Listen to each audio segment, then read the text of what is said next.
Hey guys, today we'll be looking at the corpse spider method for farming components with Scavenging 3.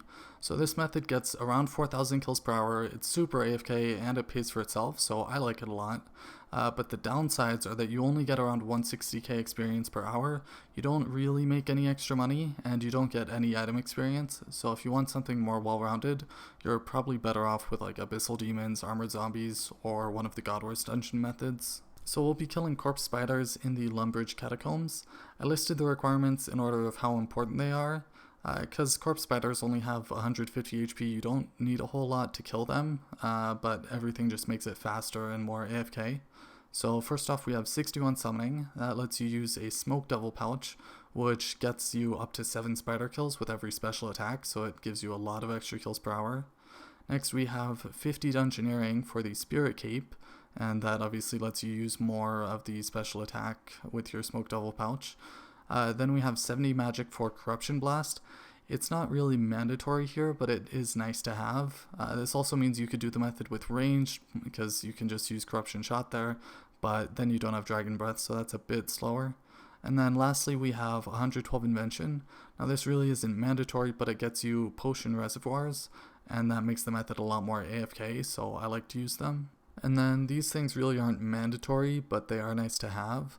So first off, Spiritweed incense sticks. These cost about 150k per hour to use, and they keep your summoning familiar at full summoning points, so it gets to use a lot more special attack scrolls, and it increases your kills per hour by a few hundred, so I think it's worth it. Then we have Corroming 3, it just makes your chain hit an extra 3 units. If you have it, great. If not, it's not the biggest thing. Then we have Aftershock 3, which just gives you some extra area of effect damage. The last thing you could have is level 20 on your scavenging gear, and that gives you an extra 10% component drops. And then for your gear, you obviously need the spirit cape so you can use more special attack scrolls. You need your Scavenging 3 piece of equipment, and then the rest of your gear should be non-degradable and non-augmented to save on upkeep. I think the God Wars dungeon tier 70 like subjugation works really well, but basically anything works.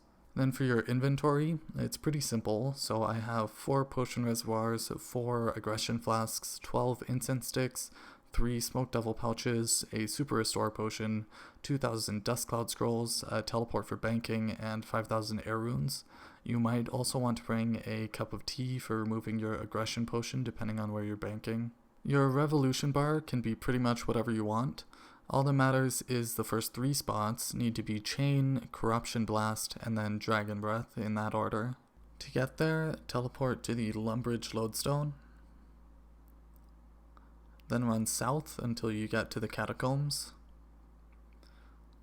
Once you're inside, go down the stairs twice, and the corpse spiders are the second room in, but before you do that, you want to use your potion reservoir, summon your familiar and give it scrolls, then set the summoning auto fire rate to 1 so it spams the special attack automatically, then set your spell to air strike just to save runes, and make sure your auto retaliate is on. Once you're in position, that's pretty much it. Just move your mouse every 5 minutes so you don't get AFK logged, and keep your potion reservoirs running, and remember to resummon your familiar and restock it with scrolls every 40 minutes. Also keep an eye out for unchecked spider eggs. Right now they're around 250k each, and you'll get 1 to 3 every hour, so that pays for your supplies. Thanks for watching, and good luck with components.